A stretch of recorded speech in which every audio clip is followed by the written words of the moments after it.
Hello. Welcome to Lake Tahoe. My name is Cam. We have an amazing live dive program today. We're going to be scuba diving under the water, under the surface of Lake Tahoe with the scuba squad, aka the Scuba Boys. They are down there. They are exploring right now, and they are going to bring us along with them. Don't mind the boat rocking. We got a lot of boats out here having a fun time on the beautiful, the bright blue, the crystal clear Lake Tahoe. How many of us out there have been to Lake Tahoe, on Lake Tahoe, seen, or I'll even say dreamed about visiting Lake Tahoe? Because I've done a little bit of all of that recently. I'm seeing some emojis, some thumbs, some claps, some shocked faces, some laughing faces, even. Awesome. I'm getting the laughs out already and a lot of hearts. Well, I want to introduce the lake a little bit. I also want to thank our partners and kind of give everyone an idea of what we're doing. So, thank you to some of our foundations, the California State Parks Foundation, the Sierra State Parks Foundation, for supporting these awesome programs that we get to do. We're diving under the water. Who else is doing that? Not that many people. This is an awesome program. We're on a patrol boat on Lake Tahoe. Also, pretty cool if you ask me. And again, the beautiful Lake Tahoe. We look way, way down south. We're looking to South Lake, about 22 miles away. We look a little bit to my right. We look a little bit to my left. We're going about 12 miles across Lake Tahoe. You're thinking, whoa, that's a big lake. About 200 square mile surface area and one of the deepest lakes on the planet. Also, one of the cleanest lakes on the planet. This lake ranks 17th in the world, second in the United States, only behind Crater Lake in Oregon, our neighbors to the north, at 1,645 feet deep. Now, that number seems really, really big. It doesn't really make sense to me.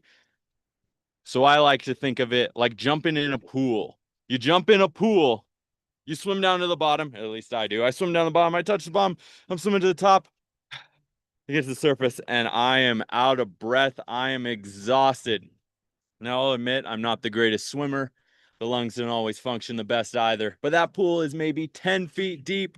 And again, Lake Tahoe, 1,645 feet and about 70 feet of water clarity.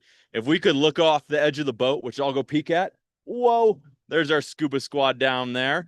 If we were a little deeper in the lake, we could see about 70 feet. I would show you, but we're going to dive underwater in just a moment anyways. I had some popcorn. My hands are a little slippery. I don't want to drop the computer and camera into the water. Then the program is gone. So instead, we're going to send it to the scuba squad. They're having a grand old time down there. Hello, everyone. Welcome to Lake Tahoe. My name is Jeremy Lynch, California State Park scuba diver. And on camera, we have Ranger Taylor Jackson helping us out down here. All right, let's go. I'm so stoked you guys are here joining us on this amazing live virtual underwater program. That's right. This is live. You can put your questions in the Q&A and we'll do our best to answer them. You can interact directly with us. Cam can see your questions on the top, and we are live down here. We want to thank our sponsors, California State Parks Foundation, as well as the Sierra State Parks Foundation, for making all this possible. How amazing is this? Now I've got a question for you all out there. What do you think the temperature is in this lake? Take a look around.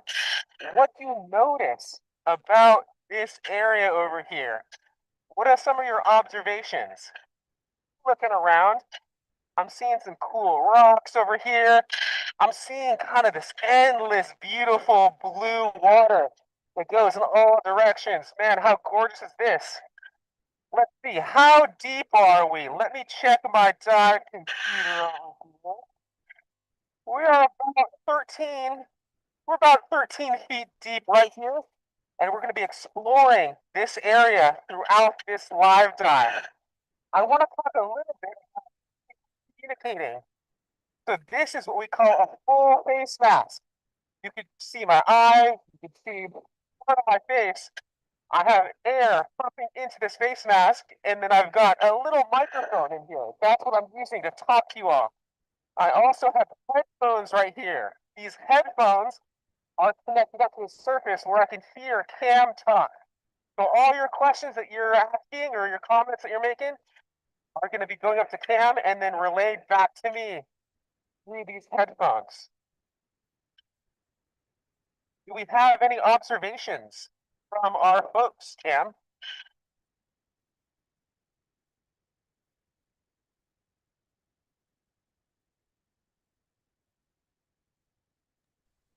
Hello, Jeremy. How is it But anyways, going we down are there?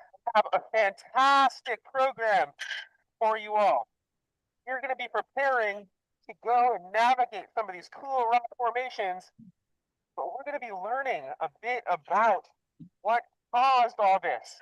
We're going to be learning about an ancient mega landslide that impacted all of Lake Tahoe, creating, creating these cool geologic features that we will be exploring today. We're going to go back up to Cam, who's going to talk a little bit of the geologic history of this area. And once we're back down here, we're going to be exploring. All right, back to you, Cam.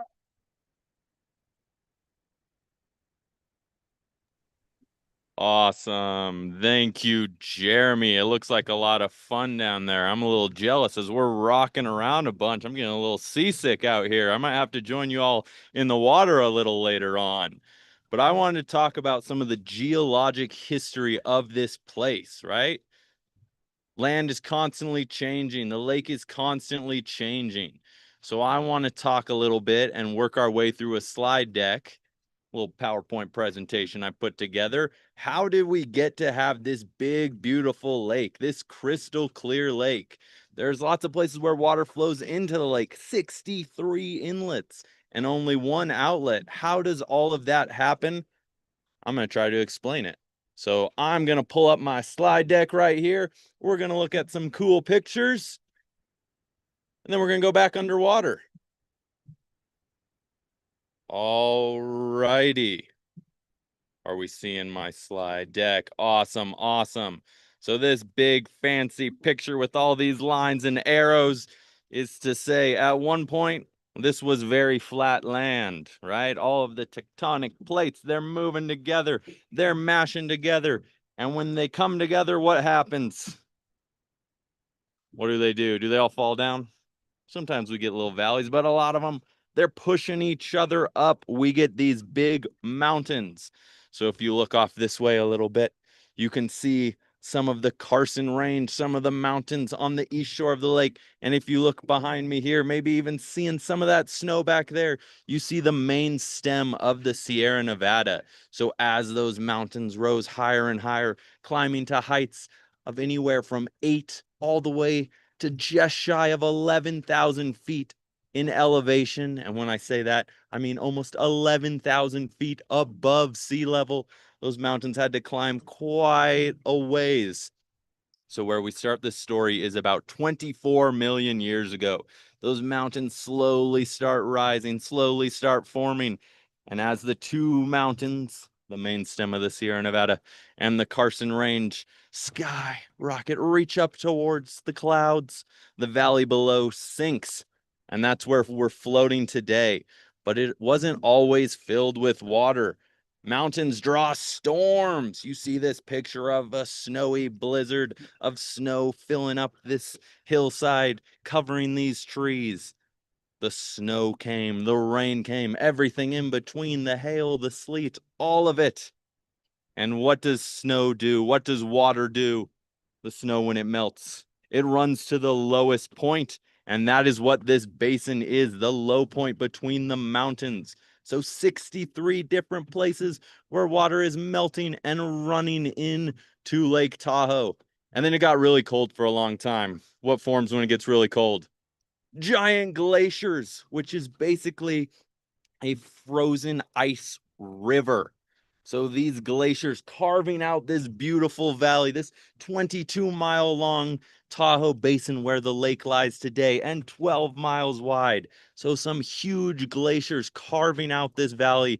That's why may be hard to see. It's a good 22 miles away, like I said, but some of these snowy mountains over here with very steep, dramatic faces, that is the result of glaciers, 4 to 6 different periods of glaciers carving up this valley. And there's only one place where water leaves Lake Tahoe. That is the Truckee River right over here in Tahoe City, not too far from where we are today, maybe a mile or two to the west. And glaciers would have blocked the mouth there, the mouth of the Truckee. So lake level would have risen. And then the glaciers were eroded away. They melted a little bit. And huge boulders were sent all the way through Reno and to Pyramid Lake, 140 miles of river length away from here. But that's not all. There's more to this story. The glaciers melted, and then the volcanoes erupted just up here. If anybody's been to North Star Ski Resort, Mount Pluto would have erupted. The volcanic rock, the magma, would have plugged the mouth of the Truckee all over again, causing lake level to rise maybe up to 600 feet higher than it is today. And remember, we're at 1,645 feet. Add another 600 to that, and we would be over 2,200 feet deep. All right, so that's all of the story, right? No, there's still more, as if the glaciers, the tectonic plates moving, the massive blizzards, the volcanic eruptions weren't enough. There was a tsunami right here in Lake Tahoe. We have a rough estimate of that time range, but about 10 to 50,000 years ago. As you can see right here on this next map, you can see the 3 fault lines. You can see the star. That's where we are. But there may have been a little bit of an earthquake. The glaciers may have carved away and weakened the mountain a little bit. And boom, tsunami happened as an underwater avalanche sent so much underwater land, right? Boulders, mud, maybe some trees from above land splashing down into the lake. Boom, look at that wave. That is a fictional depiction of a wave, but it could have looked something like that with waves over 100 feet bouncing back and forth across the Tahoe Basin. And again, how far across is it? It's 22 from top to bottom. It's 12. Yeah, 12 from west to east. So waves splashing 12 miles back and forth across the mountain. And this next map is going to show where exactly that happened. So it's the McKinney Bay landslide. You can see on this map the Tahoe City shelf. That's where we are floating around on top of the Tahoe City shelf. So just a couple miles south of us, right over here. It's hard for me to point on the zoom, but you get the idea. Right over there is where that landslide occurred. Huge waves bouncing back and forth across the lake. That's all I got for now. We still get some earthquakes. We still get some blizzards. We still have all kinds of fun up in Tahoe. But that was a brief geologic history of the last 24 million years of the Tahoe Basin. I hope you were taking notes. We're going to send it back to Jeremy.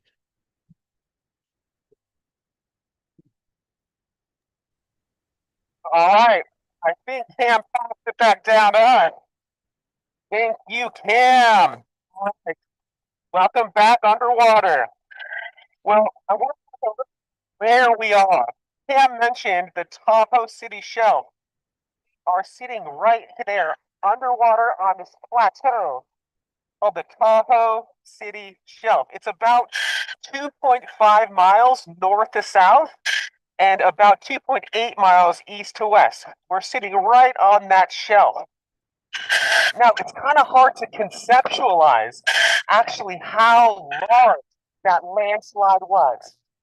So the big landslide, the amount of earth that fell into Lake Tahoe 10 to 20,000 years ago, that was about 10 cubic kilometers. That might not mean much to you, but here's another way to think about it. 10 cubic kilometers is about the size of 4 million Olympic-sized swimming pools. 4 million Olympic-sized swimming pools. It also is about the size of 125 million school buses. So think about that. On the edge of Lake Tahoe, the West Shore, 125 million school buses all packed together fell into the water. That's a massive amount, causing a huge tsunami through this area. Now, I have a question for you all. Let's get a like and a heart if you have ever done a nice big cannonball into the pool. Has anyone ever done a nice big cannonball into your backyard pool or a public pool or a lake or something? You go, you smash that water and you have a big splash. Now, imagine not only you doing a cannonball, imagine you were on the back of an elephant and the elephant did a big, massive cannonball into the pool. That would create a massive splash. But I also want you to think, what else would happen to that water? Imagine an elephant with you on top of it went into a backyard pool. What happens to that water? Put your answers in the chat there. What do you think happens not only to the water that splashes out, what happens to that water sloshing around? Also, your parents might not be too happy if an elephant did a cannonball in your backyard. So put into the Q&A, what would happen to that water? What would happen to that pool? Do we have any comments, man? It looks like some folks are saying, I don't think that elephant would be too happy that you were riding it, nor would it be too happy to be splashing around in the pool. I would second that. Good comment, Billy. Let's see. What else do Yes, we and this say? elephant will create such a large splash and impact that pool. The water will be sloshing around. There is a scientific phenomena called the bathtub effect. So that's kind of what happened here in Lake Tahoe. The massive earth fell into Lake Tahoe, creating what we call the bathtub effect. So all that energy from that huge landslide, the mega landslide, went into the water, and all that energy started sloshing around like a bathtub. If that energy had places to go to disperse, all that energy would disperse really quickly. But because we're in a Lake Tahoe basin, in a closed water system, or this watershed, all of that energy stayed inside this watershed, bouncing around off the walls, going up to valleys, carving away rocks, knocking down trees, scaring wildlife. So I'm asking you, put in the chat, what do you think happened to Lake Tahoe when that massive landslide fell in? What kind of effects on the wildlife? What kind of effects on the nature, on the coastlines? What do you all think happened? Put that into the chat. And you kind of have to think, all that energy just kind of stuck in this basin, moving around, swirling around. And as Cam said, some of those waves were about 100 feet tall, 100-foot tall waves just bouncing around in Lake Tahoe. Cam, do we have any comments on this?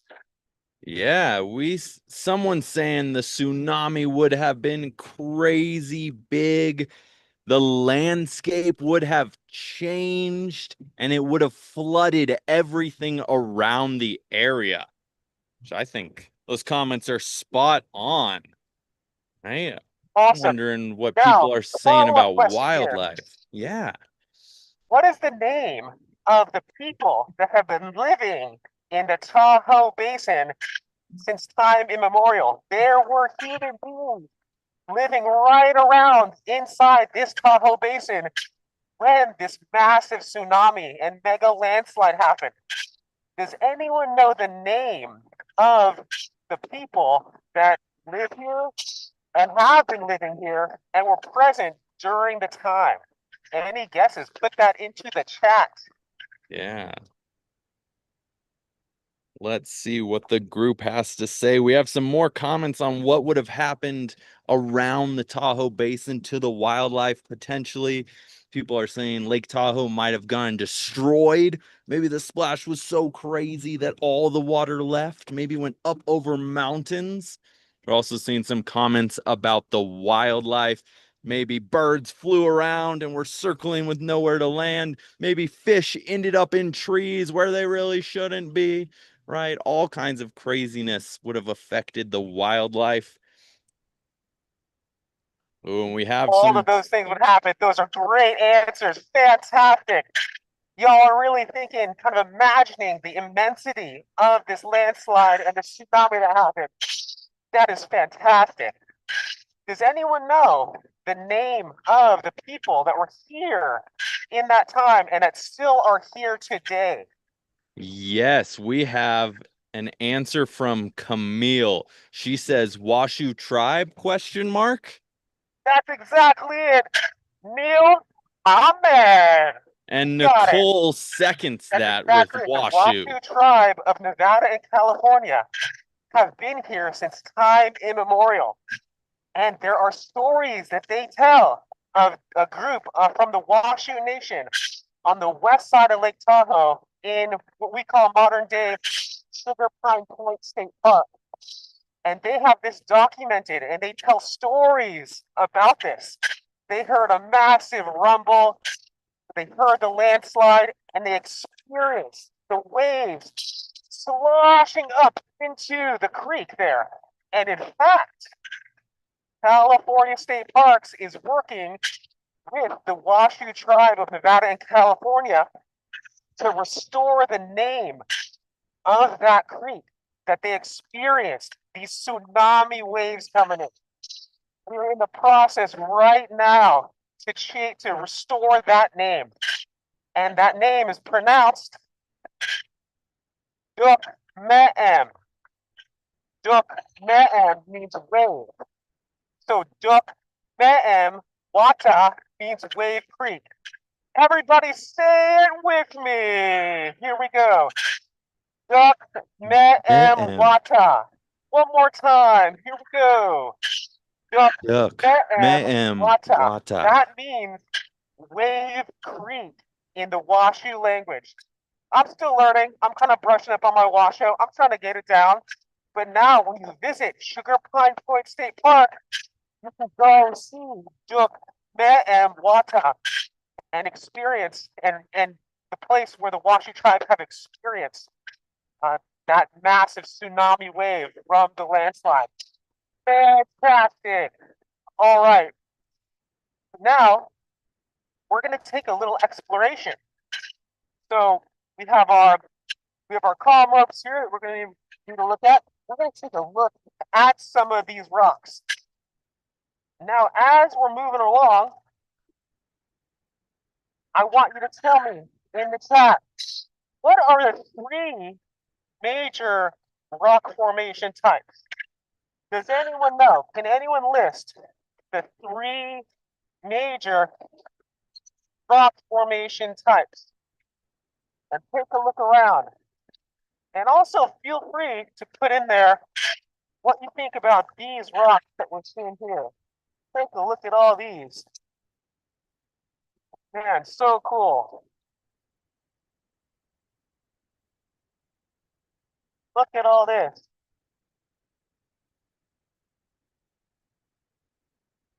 Get that.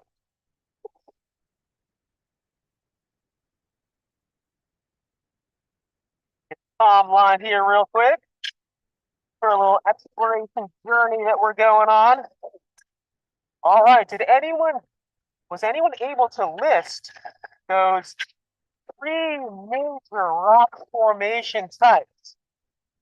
Yeah, any comments there? We have some answers in the chat with some rock types. I'm seeing granite.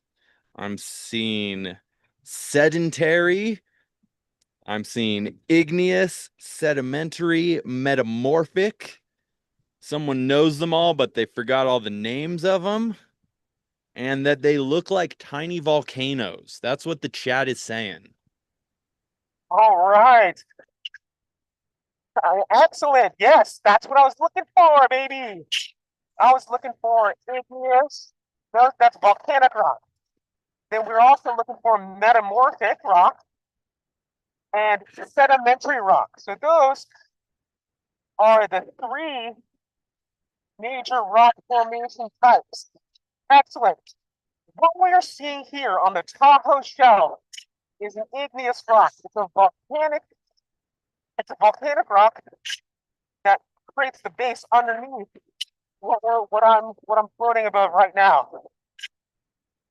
So we've got granite is probably the most prevalent rock all around the basin. And what we can see here is, and behind me is actually a sedimentary rock. So the sedimentary rock is broken down granite. It is also single-celled organisms called diatoms that fossilize and create layers. So behind here, it's a layer of sandstone. It's a layer of kind of crushed rock, all packed and layered up onto one another. And underneath all this, that makes it kind of a stronger structure, is another type of igneous rock called basaltic tuff. So when molten rock, when the magma shot up into the lake during this tectonic movement, it created this hard and sturdy rock called basaltic tuff. That is what's several feet down. Just above that, what we're standing on is sedimentary rock, just like this cool structure that we have over here. So let's go. Let's see if we can get a close-up view of that. All right. Oh, Taylor's on it. Check that out. How cool is this? Okay. So when the massive landslide, the ancient mega landslide hit this area, it created all these tsunami waves. As we were talking about, the bathtub effect, kind of rocking back and forth, pushing energy all over the place. And it started to carve into this rock right here. In fact, you can see holes in this rock. You see all these little textures on this rock. What else do you notice about this rock over here? Put that into the chat. They call this tsunami scouring. All this wave action scoured across the surface of the Tahoe City shelf, bringing these cool patterns over here. Look at all this. Does this remind you guys of anything? Does anyone see anything that this might remind you of? I'm seeing some comments in the That chat, in the chat. Jeremy. When I look at Yeah. this, it kind of looks like a miniature version of the Grand Canyon. All these cool little canyons, all this topography there. What's really neat is this sedimentary rock was around during the time of that massive tsunami caused by the mega landslide. And as the waves scoured it, they caused all these cool patterns in the rock. Did anyone notice that there are some plants growing up along here? I wonder what kind of plant that might be. Any ideas? Some people are saying it looks like a little city, or it looks fuzzy or hairy, and then it maybe even looks a little bit like coral. Yes, it does. Absolutely does. Some people are guessing maybe seaweed is growing up on those cool rock formations. That is a fantastic guess. Very similar. So this is a type of, well, in a broad sense, they call this paraphytic algae. It's just a nice layer of plants that are kind of growing up on these rocks. They're kind of gripping onto these rocks. And because these rocks have such a surface area with a lot of different crevices to grow onto, we get this small little algae kind of gripping and growing on. But it looks definitely like a little hairy, little furry little rock. Awesome. Let's see if we can go a little further over here. Let's keep on exploring this way. I'm going to swim this way.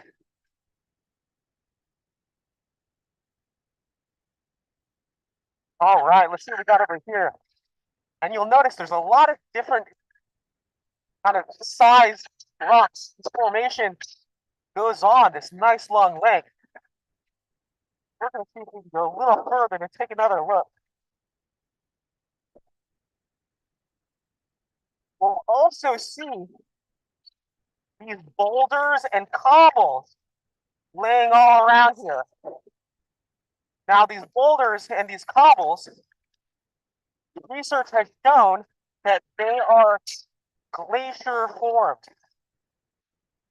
So, as Ken was talking about, during the Ice Age, glaciers would grow, they'd freeze and expand, and then they would also recede. And as those glaciers moved around, they would carve into the rock around the Lake Tahoe area. As they carved into the rock, big chunks of rock would fall off.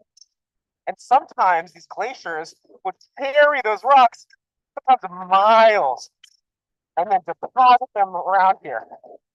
So a lot of these rocks that we're seeing here are glacier formed and deposited by those glaciers that were moving around. Some of these boulders and cobbles may have also been deposited when the massive McKinney Bay landslide went into the water and spread out. They call that an amphitheater. So the rock side and the debris spread out to what's called an amphitheater. Some of these rocks are the result of that landslide. All right, let's go a little further. See if we can get over here to this cool structure. Wow, look at all these cool patterns. And you know what? This might be a good habitat. I imagine that some wildlife might be living under here. Take a look. Also, the wildlife might be onto us. They might be scared because they can see us from a distance. Wow, all right. Let's try to get the camera right over here. So I mentioned earlier that this is sedimentary rock. You can even see the different layers of the sandstone here. Take a look at this. You can almost see that it's piles of mud and dirt and silt that have been compacted over time. And you can just imagine how this was slowly carved out as the tsunami waves made their way through, carving up. Wow, how gorgeous is this? It is kind of reminiscent of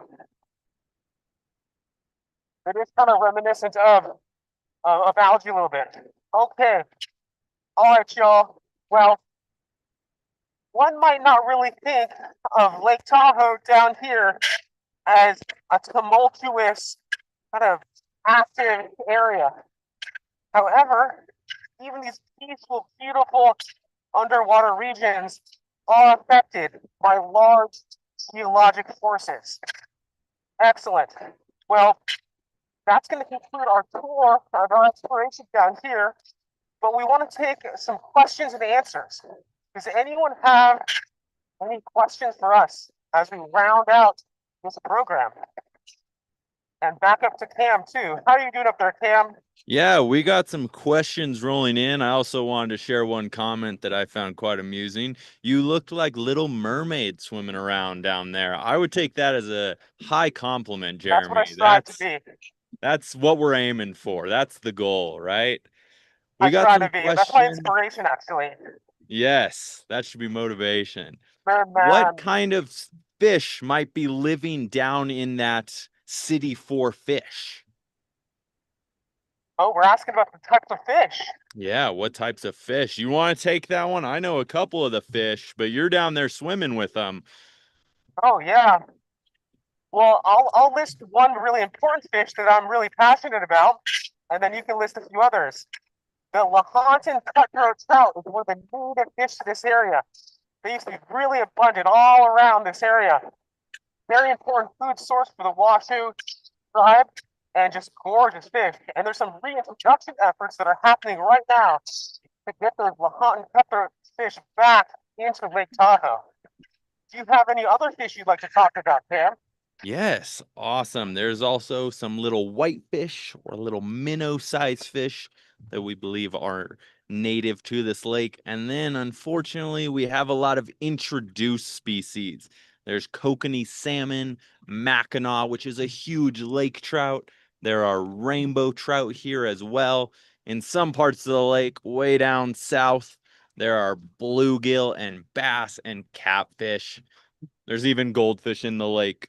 Those are fish we're not super excited about being here, but they are here. They are making their homes in these cities for fish. We got a couple more questions. Are there any other animals besides the fish down there in the lake? That is a great question there. All right. Well, what do folks think? What other kind of animals might be down here? We do sometimes have some crayfish. Those are introduced over here. And we kind of see those kind of hiding in the rocks, kind of skittering around. We also have a lot of different species of plants that grow in this area. Obviously, right here, we don't have a lot, but we definitely have some gorgeous algae that grows up in these areas. Well, native and non-native.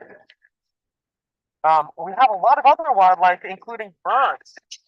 Obviously, the birds we're not able to see down here, but we have ducks that live in the streams. We will also one thing that Pam might want to talk about is the beaver. We have beaver in Lake Tahoe. Yeah, we have beavers and muskrats and otters that are swimming around in some of those 63 inlets into the lake, building their dams, sometimes swimming along shore here and there. So quite a bit of wildlife to be seen. We'll answer a couple more questions. How much water is in the lake? Ooh, I can take this one if you don't mind, Jeremy. I have an analogy I like. Definitely. There is 39 trillion gallons of water. Does anybody know what that means? Can you picture that? I can't. That's way too many zeros. Billions already too many. Trillions already too many. Frankly, millions too many zeros for me.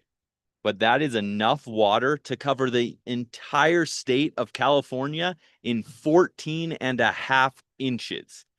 That is crazy. Think of how long it would take you to get from San Diego way down south, way up to Humboldt County. That's a long drive. That's a lot of water. Again, about 14 and a half inches. Let's see what other questions. Ooh, right here. Are there any boat wrecks in Lake Tahoe? Jeremy, you want to take this one since you've swam That is a around some of those fantastic boats? question. We have we have several boats that have been that are currently artifacts that California state parks are stewards of documenting.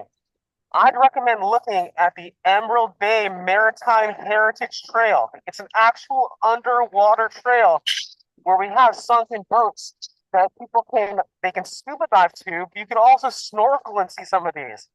And there's also interpretive panels under the water that you can go down to and you can read. And you have these large barges down that have been scuttled, sunk purposefully at Emerald Bay. And those barges used to carry around all the goods around Lake Tahoe. They would deliver food, they deliver building materials, they deliver cars, they deliver people. And that was all before the road was built around Lake Tahoe. So we actually have a maritime heritage underwater trail at Emerald Bay that you can visit and you can explore and learn more about some of the sunken boats.